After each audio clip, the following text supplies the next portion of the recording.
Can I just remind you as well to record your attendance? If you didn't manage to get the QR code at the start of this session, we'll put that back on at the end of the session for you, just so that we know who's been part of the discussions with us as we move forward through the agenda. So we're going to cover quite a few things today. Just to let you know, we are recording the session today, but what I don't want to do is for the recording to stunt any conversation or people's ability or willingness to engage. So we will carefully edit the version then at the end, so that it is actually just EAS staff delivering on the slides and on any of the feedback as necessary. So we're going to cover quite a few things. We are going to be only an hour. We're very conscious that your time is precious, but we do need your input on a variety of things. So I'm just going to set the context in a few moments, just around some of the national things, the regional things that you may not be aware of, and things that I need to update you on. Just want to raise awareness then very quickly around the teaching and learning resource for vulnerable and disadvantaged learners that's being released and launched next week. And then the further two items that we've got on the agenda are discussion items as best we can in the virtual environment, but really to get your views, your feedback, in addition to the views of your colleagues yesterday and of your colleagues from the head teacher strategy group around the regional model, what's working, what isn't, what do we need to consider, what do we need to change to make it work for you, and then trying to move our agenda forward to break down, looking in more detail at the precise aspects of teaching and how we can work with you to support that work as well. So just to give you some context before I hand over to my colleagues. Thanks, Ed. Everything that we're going to talk about today is set in the context of that first bullet point on that slide. Okay. The times are challenging and no doubt incredibly challenging for you with the decisions that you'll have had to have made. I can see lots of correspondence coming out from your schools with regards to the up and coming union action. And from an EAS perspective, we don't want to get on the wrong side of it. We absolutely respect you, your colleagues, practitioners' right to strike and make their voices heard. And we want to make sure that we are supportive of that and understanding of that action. So everything in the context of what you hear today is in the context of that. So if the landscape and the advice and guidance changes, then as an organisation, we will look very, very carefully at what we do to make sure we're not putting you or your practitioners in a situation that's adverse to the advice that you're getting from your unions.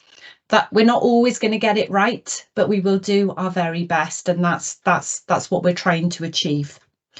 So with that in mind, what we have decided to do on the dates that you're probably well rehearsed on now, we will postpone professional learning, any planned professional learning on the dates of the strikes. And we will move those to another convenient date. We will also not make any school visits on that day.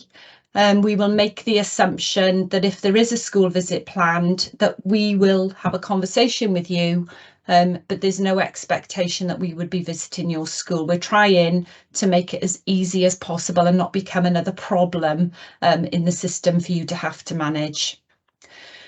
If there's any comments, questions on that, please feel free to put it in the chat, or I can pick it up with you at the end. But that's where we are currently. If anything changes, I'll let you know. I'm meeting with trade union colleagues next week, so again, I'll update them on the position that we are taking, really, and that's in partnership with our local authorities.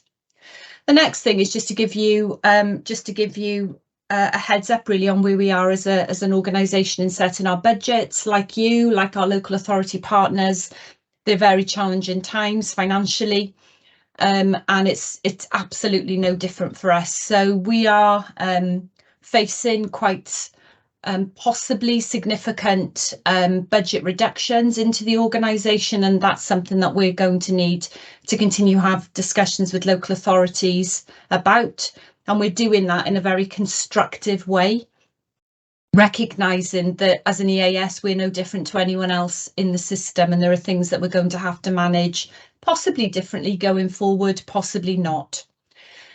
Some of the next steps for us around that, I'll obviously communicate with you as things unravel. Don't foresee any major changes, but there will be things that we're going to need to relook at, like you're doing within your own school contexts. One of those things is around how we organise the regional networks, the professional learning, and there could be some realignment in that sector as we look to be more efficient with the work that we do. Of course, everything that we do, we will discuss with local authorities, with the head teacher strategy group, and then of course come back to you for views before we move significantly on anything. Just picking up again, and I need to reference this next bullet point again, is very much premised on what goes on in the system around union action, but it's just a thank you, and Kirsty will pick up on this in her slides. Just a thank you for working with us and working with your school improvement partners so productively over the autumn term to enable the new approach that we're taking to supported self-evaluation to work. And we've gathered alongside you some really important information about schools, just getting back to know schools like we did pre-pandemic. And with any system, there are going to be ways in which we'll want to refine that as we go forward. And in discussion with our local authority partners, the supported self-evaluation activity for this term, for the spring term, is highly likely to have a focus on book scrutinies alongside listening to learners. That gives us a consistent evidence base to be able to draw consistent themes for local authorities to know their schools well. Some of that discussion can be had at a local level with you in local authority groups, but I'm making the assumption, it might be wrong to make the assumption, but all of you will be having through the spring term an activity through your self-evaluation timetable that focuses on a book scrutiny, whatever you call it, and we would be very grateful if we were able to join that activity with you like we did in the autumn term. Again, happy to take up any individual discussions around that, and obviously we'll work sensitively in light of any changes that happen within the system. The only aim that we have is to get to know your schools well, and to make sure that we're working in partnership with you. Sure. Just in case, again, this one slipped through the net, it may or may not have, the ministerial announcement last week around the changes to Key Stage 4 reporting arrangements for autumn 2023. So as you know, the measures were paused during the pandemic, and the Minister now has decided to restart the reporting of Key Stage 4 outcomes at school level, using the approach adopted in 2019. And that includes the policy of counting only first entries of exams. So that early entry policy is being reinstated for the collection of this data. So in the autumn of this year, the national picture will report outcomes in the point scores format for the CAP 9, and that will be broken down into gender and FSM. So it's quite a significant shift in the system at Key Stage 4, going back to that public reporting of that data. So I just wanted to make sure that that hadn't fallen through the net with any of our secondary colleagues on the call. We will have further discussions with you as a region. We haven't been in this position for a few years now, but we will have discussions with you about how best we collect that information from you ahead of that national reporting window. Very, very conscious of additional workload, and we don't want to be in that position. So we'll open up that dialogue early with you and local authorities. The announcement also talked about the information landscape and how that will change over time. There are two things just to note here. I've had a request from Welsh Government if there are any head teachers across the region that are particularly interested in the discussions around how this national data collection piece will look in 2025. There will be a working group with Welsh Government to start to unpick some of the principles that have come out of the social finance work. So if you were interested, the numbers are small that they're asking for, but if you're interested, drop me an email. I want to make sure that we're well represented as a region with interested people from within the group of head teachers that we have. So let me know. And then the other point is that part of that work will also start looking at a rolling programme of national sampling. Now, again, there's no detail on that, but that's what that group will be working at. So just to give you the heads up on what's coming our way. And then the next thing, just to draw your attention to, in case you may have missed it, is on Monday, the 6th of February. There's the national launch, a Teams event. It's in the morning, it's 9:30 to 11 of the national resource for teaching and learning resource, to support vulnerable and disadvantaged learners. This is in partnership with each of the regions, consortia across Wales, Welsh Government and Mike Gershon, who's worked alongside us to develop this resource. So it'll be something, no doubt, that many of you will be working on internally within your own school development plan priorities. So again, just didn't want you to miss this. And this will be an ongoing discussion piece that we'll be having then across the region. Again, we'll send out this presentation, any of the links, so it saves you then having to go searching back through for them to try to save time. Okay, I think I'm handing over to Kirsty. Thanks, Kirst. Morning, everyone. This slide's just a heads up for you, really. So we're going to be running Knowing Your School Well sessions. The heading is quite vague because this is all around learning from Estyn, but obviously we can't call it that. Okay, so these are sessions for each local authority. If you can't make the session for your local authority, drop into another one. And the Caerphilly date is yet to be confirmed, so that will be shared pretty shortly. But you should have received in the other local authorities emails directly from the local authority. So there'll be jointly run sessions by the EAS and local authority, and they'll include presentations from head teachers who've recently been through Estyn inspections. So it's the learning around those across the region. So if you can make those, I think those sessions will be really worthwhile. Thanks, Ed. So the section I'm going to talk about this morning, and we'd really welcome your feedback on, is around the regional school improvement model. So just to set the context for what I mean by our regional school improvement model, back in 2021-22, thanks Ed, you can move on to the next one. Back in 21-22, we had a task and finish group of head teachers, EAS, local authority representatives from across the region to develop our regional school improvement model. That was following the suspension of categorisation and the draft guidance that came out from Welsh Government. So following the publication of the updated guidance in June 22, we tweaked that regional guidance and model just to make sure that that fully aligned.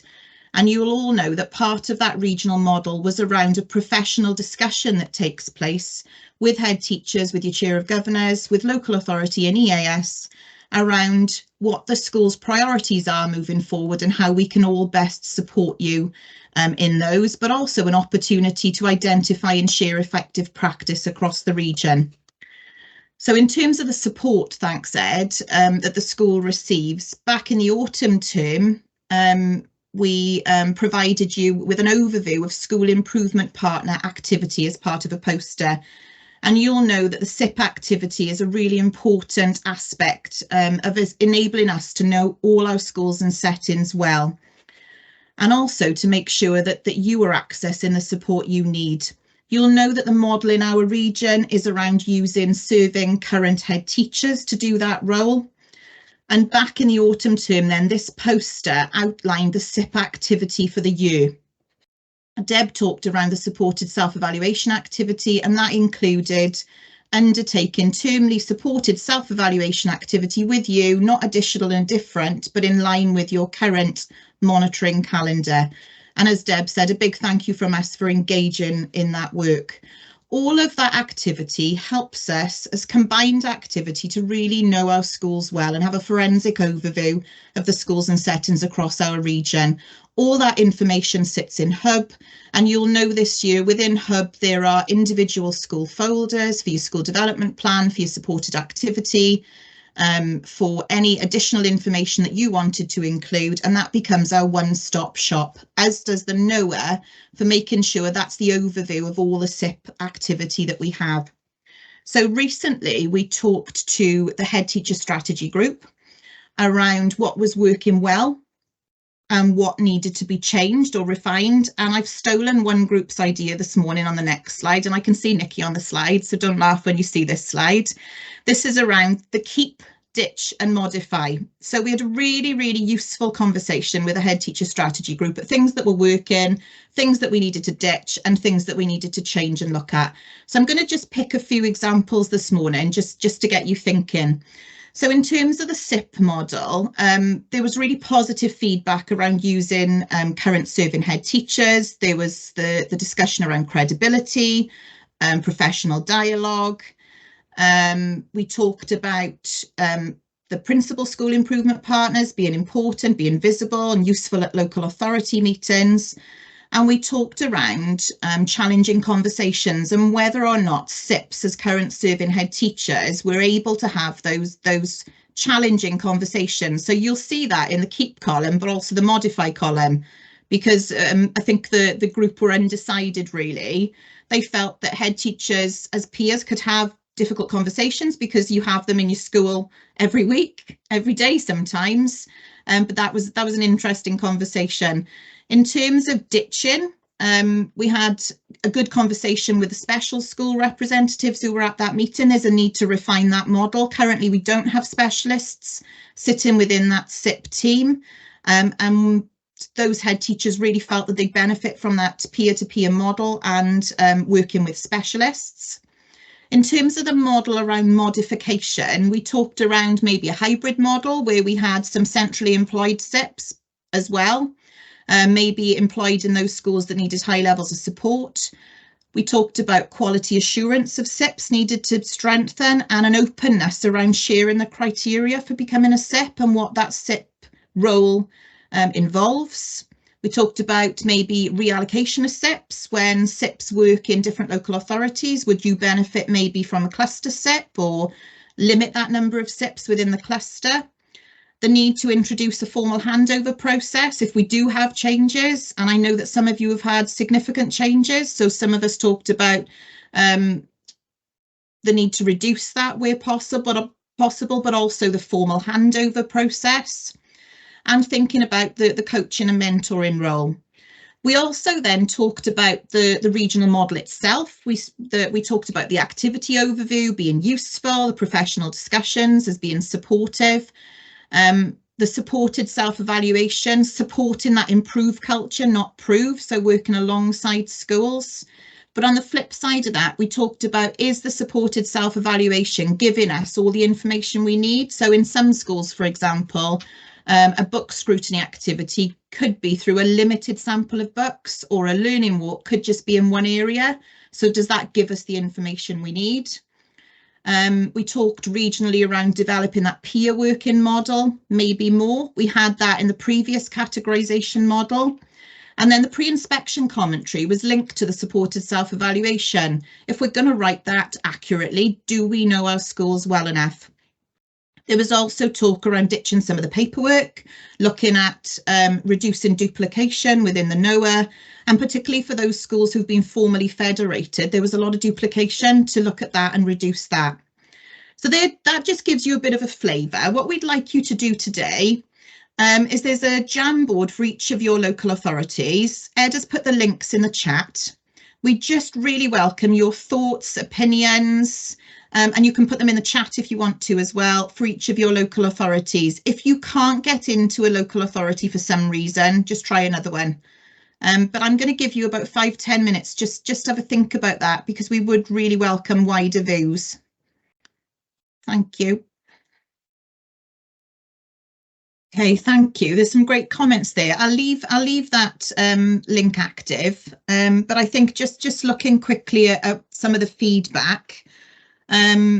Using head teachers seems to be positive. Use of the shared drive, positive. There's a lot of comments around match. So things like, if my SIP has an SNRB unit, that would be helpful if I've got an SNRB within my school. There's also a lot around consistency. I think we need to look at reallocations from September, being honest with you all. If we're going to look at cluster allocation, there may be changes coming your way, but we will make sure that those changes are communicated with you early in the summer term and include that formal handover process. One thing that's coming up as well that I read on one of the sticky notes was around the ease of being able to access your SIP. I think it's just worth noting that if you can't get hold of your SIP for whatever reason, the principal school improvement partners are always there, so please contact them. There is always somebody in the EAS to answer your query or your call, okay? Writing the pre-inspection commentaries was another comment. We would never do that in isolation, so we would always look to work with you and also share those documents with you in a transparent way before they get sent to the local authorities. There was also something for me around good practice events and the same schools always being used. Please come forward. You know, we have used those professional discussions to identify good practice from different schools, but there's always an opportunity to share good practice. I know James came out recently to ask for schools to come forward, and those good practice events are running over the next few weeks. So please come forward if you think your school can share something with us. But really, really useful comments. We'll take those all on board and we'll come back to you in the summer term and give you an update on where we are in terms of updating that model. But thanks very much. I think I'm handing over to Deb. Thanks, Kirsty. Borodar, everyone. Great to see you all. So part 2 of the session this morning then is focused, as we said at the start, around teaching. So I'm just going to give you a little bit of a warm-up, as it were, in terms of this current state of play around teaching, not only across our region, but also will give you a flavour of what's happening around that particular area across Wales. So I'll take you back, probably back to last March, a year ago nearly, and there were a number of national reports signposting the need to address improvements in teaching to support effective curriculum realisation, and I'm sure many of you will remember our early conversations back then. So since then, we've started thinking about that, both as a region, across Wales, and with you around what do we do to need to get better at improving those, particularly those forensic elements of teaching, and understanding what's working really, really well in our schools and what do we need to do to improve, particularly to support that curriculum realisation. We know across the region and across Wales, ESTIN inspections have been resumed at pace, and I'm sure there are 1 or 2 of you that have had a visit since those inspections actually resumed. We've also had lots of conversations with you during that period and that around the importance of knowing our schools well, and Kirsty referred to that a little bit earlier, but local authorities and ourselves want to try and help and support in understanding those precise nature around the strength and development areas through that gaining of first-hand evidence. And we talked around the role that supported self-evaluation and the CSSR processes have to support us in all doing that together and alongside one another. So Out of that, what it helps us do is understand what your professional learning needs are of the whole workforce for you as leaders, but also for your teams, for your staff, for your teaching assistants, for your teachers, and for governors actually, in terms of everyone's role in helping drive forward improvements in teaching and learning. That because ultimately that's our role as you'd agree, I'm sure, in terms of supporting, working alongside you to help those improvements in teaching to realise the curriculum. Thanks, Ed. So what else do we know about what's going on across the region? Well, you told us back in autumn term when we engaged with you around our Curriculum for Wales survey that actually around half of our schools are currently in progress in terms of reviewing your teaching and learning strategy. We've asked in various networks around the importance of having that clear strategy, that clear vision around teaching and learning, particularly for new staff. We know there's been lots of changes during the period of pandemic. Our newly qualified teachers coming into the system who may not have had the same sort of experiences we would have expected pre-pandemic. There are a lot of supply teachers in the system. How do we ensure that they know what our expectations are within our schools, within our classrooms, particularly when we're dealing with high levels of staff absence around illness and so on and so forth? And similarly, how do we take our own staff, how are our own staff modelling and leading and our teaching strategy? So we realise that that's an important area that you're still considering at the current time. Okay, so thanks, Ed. What's happening nationally? Well, Eston, as I said, have resumed their inspections at pace. And some of the recommendations that have started to come across and lots of sort of some common themes, as it were. So independent learning is the first one. Obviously, that seems to be an area of importance. So again, that might be something that we need to think about in terms of professional learning, right the way across the system and independence right the way from, 3 all the way up to 16 is important. That needs to be progressive. We need to encourage those independent learning skills. So again, what do we need to do to support all of our practitioners to do that? Learning experiences appear to be lacking structure and the appropriate level of challenge and expectation. So again, how can we support you in addressing some of those areas? And again, the quality of teaching and learning focus, not being forensically analysed. So that view in terms of your whole school approach to teaching and learning, what's going well? Is the learning environment really strong? Is a strength of yours the role of your adults, your additional TAs, for example? Is marking and feedback an area of improvement, for example? So being able to have that forensic understanding of the elements that are working well and those that need to be improved. Within the region, some of the areas that are coming out since January around assessment and feedback, the quality of teaching and self-evaluation, so linking back to that forensic analysis, really knowing the bits that need to be improved and those that are working well.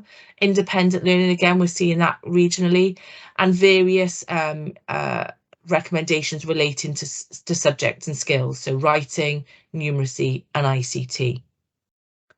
Thanks, Ed.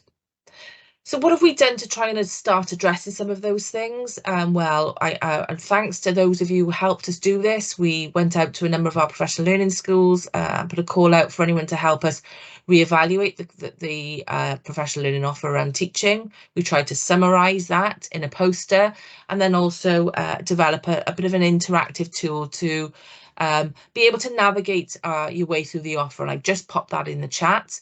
And we're really grateful of those schools who helped and support us doing that. Thanks, Ed. But we do think we need to get better at supporting you to understand those forensic elements of teaching. And even after yesterday's session, I had lots of people emailing me, asking me to share with them what I've just about to share with you now this morning. So be really interested in terms of your thoughts on some of these areas that we've started to reflect on. Thanks, Ed. So I think it's fair to say that not only in a school, but as a region, it is important to have a common language for improvement of teaching and learning. Historically, we've had things like the ETLF, some of you may well be great fans of that, others not so. And also we've got the ESTIM framework that helps guide those conversations. We think there's something that we need to do in terms of reflect on where we are with both of those tools. And again, we'll be great to have your views on that. We know it's important that leaders have the ability to self-evaluate effectively, accurately, and forensically precisely in those elements of effective teaching based on a range of first-hand evidence, and we've touched on that already this morning. We want to try and support school leaders to identify any variance in provision, whether that be within a subject, for support for individuals or groups of staff, to help and support that teaching and learning journey to reduce any variance. We are able and we want to provide more targeted support based on individual school needs. And similarly, when we met with the head teacher strategy group, we talked about being able to target professional learning. So if a group of schools, I think was in Monmouthshire, we used the example, all wanted to work together around improving their learning environment, for example, being able to know whether it's really, really strong and effective across the region, we can signpost and target and provide additional support to not only individual, but obviously groups of schools, and then obviously enhancing the professional learning offer by doing so. So we want to start thinking about how we can support you in providing that whole school overview of teaching and thinking about those forensic elements. So here's some suggestions about what could be on offer. Thanks, Ed. We know that there are a range of ways of gathering first-hand evidence, and we know what, you know, the barriers that were in place during the period of the pandemic. So thinking about all that, and you know, we know we're engaged in lots of that activity now. We want to try and use some of that information to start thinking about what support and tools maybe we might need to help schools in various different places, because not everyone's in the same place in terms of supporting their teaching journey. Thanks, Ed. Let's move on to the next slide.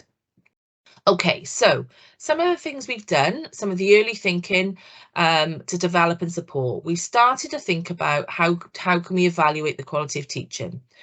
We began trialing some guidance. We've used that with the EAS staff. We've explored that a little bit with the head teacher strategy group, and also shared with some SIPs. It's some guidance based on the ESTIM framework. It's not something that we want people to see as a tick list, but a starter of a conversation to help self-evaluate where those strengths and development areas are. We do think those, and the feedback was that we need to have more specific guidance around different settings, so for early years or the special schools, for example. But again, I think it was a starter that people felt could be useful. We also talked about possibly developing some sort of self-evaluation tool that could be used in discussion with your SIP, that could focus on those elements of effective teaching in a very high level way to form a conversation. So not something that should be bureaucratic or take lots of time, but just a starter of a conversation to provide an overview, for example, to identify those areas of improvement. So again, we'll share that thinking with you. It could be something that sits in the NOA if you think that's a possibility. I'll share with you what the head teacher strategy group thought in a little moment. We've started re-evaluating the professional learning offer, but again, if there are any specific elements that you don't feel that that are clear for you or that we're meeting, please say so. Again, that can help us reshape the professional learning offer now as we're planning our business plan and our offer for the forthcoming year.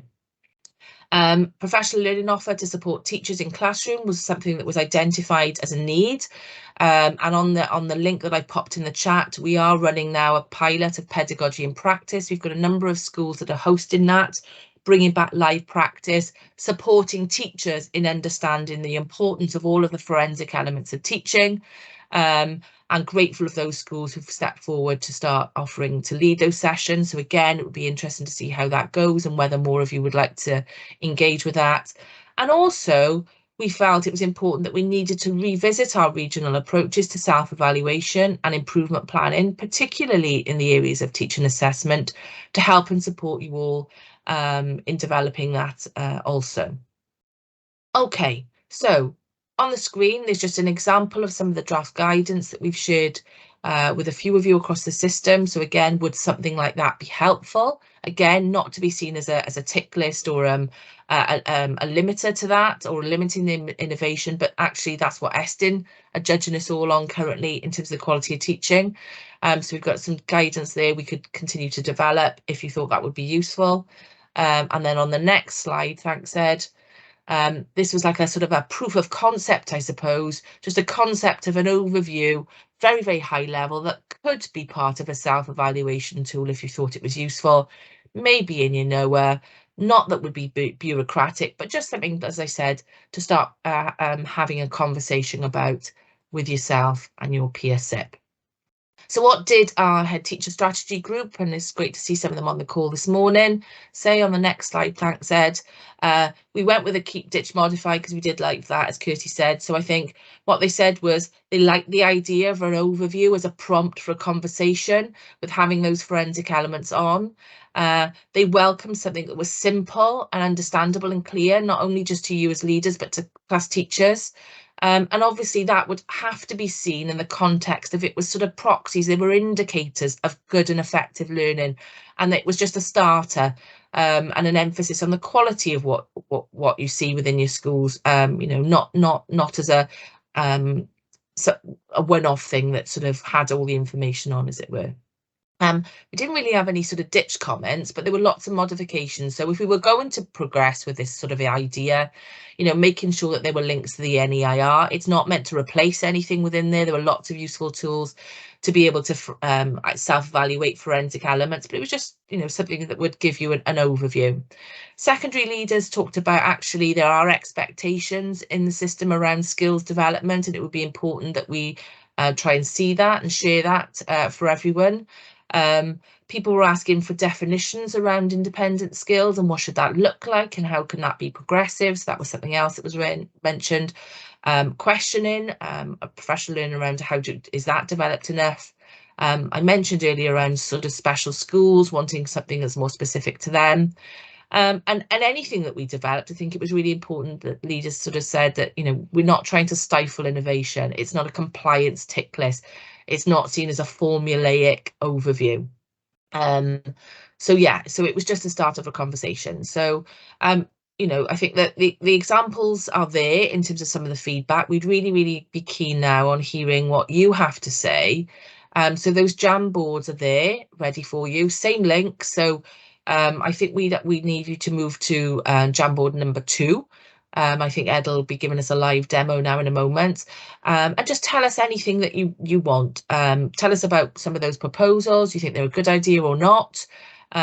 We certainly have got the ETLF tool, and I know that was really important to maybe now's the time to reflect what we do with that as a region.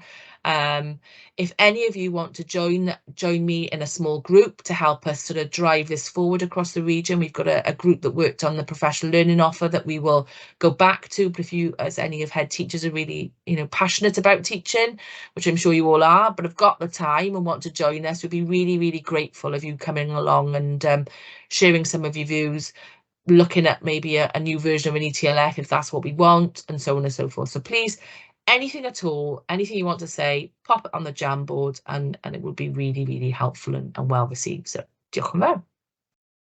Okay, there's some great comments on these and really useful. So I'll just pick out a few. I think there was one comment there around, you know, this coaching and mentoring approach to improving teaching. How does that sort of sit aligned with the current thinking? And I think that's a really important point. It does fit in with the current thinking. I think anything within the system says actually a more supportive way and approach to development is the way forward. Essen have recognised that. They've talked about that in many documents that were published sort of pre-pandemic, actually, probably when we went into the pandemic. Certainly that is a great way of developing, you know, and has the biggest impact, I think someone's put on there.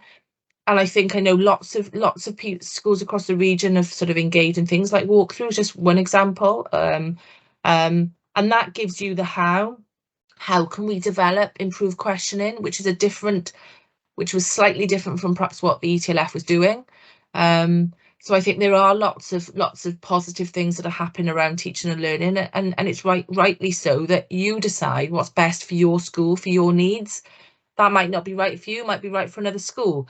Our job is to provide you that sort of wealth of options, I suppose, for you to make the right decisions for your staff, for your learners, for your community. So I think somebody's talked about maybe sharing some of the various examples as they emerge. And I think that can certainly, with more of an emphasis on the teaching in terms of as the enabler to realise curriculum reform, I think that's something we can certainly think about. Lots of comments about ETLF, having a revamp, having an update, and sort of talking about helpful guidance. And I suppose it's about merging what does the system expect of us, i.e. ESTN, I suppose, getting that balance right. So being aware of it, but not letting that drive certain behaviours, but also being able to speak the same language and our staff being able to understand what we're being judged by. But not with numbers or letters, I suppose, is in terms of being able to forensically have those conversations about our strengths are our learning environment, our strengths are our roles of our additional adults, our strengths are challenging expectation and marking and feedback, for example. So we'll take all of those great comments alongside those that we had yesterday. Just a last final plea from me: if anybody does want to join us, join that working party, please let me know. Drop your name in the chat or email me individually, and I'll get that convened within the next few weeks so we can help shape the next round of business planning. Just a few next steps from me, but at that point I'm going to hand back to Deb. So diolch yn fawr. Happy Friday, I hope.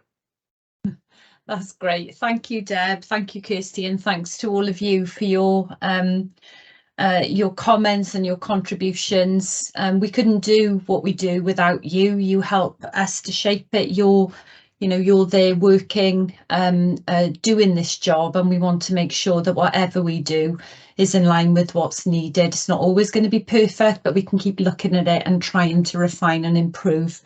Just a reminder then to record your attendance. Be really grateful if you could do that via the QR code on the screen. I can't see the chat, so just checking. Deb, Ed, is there anything in the chat that I need to pick up? No, I can see Ed. Is there anyone that wants to come in just in our final few minutes? Anybody got a burning desire to ask or comment or anything verbally just before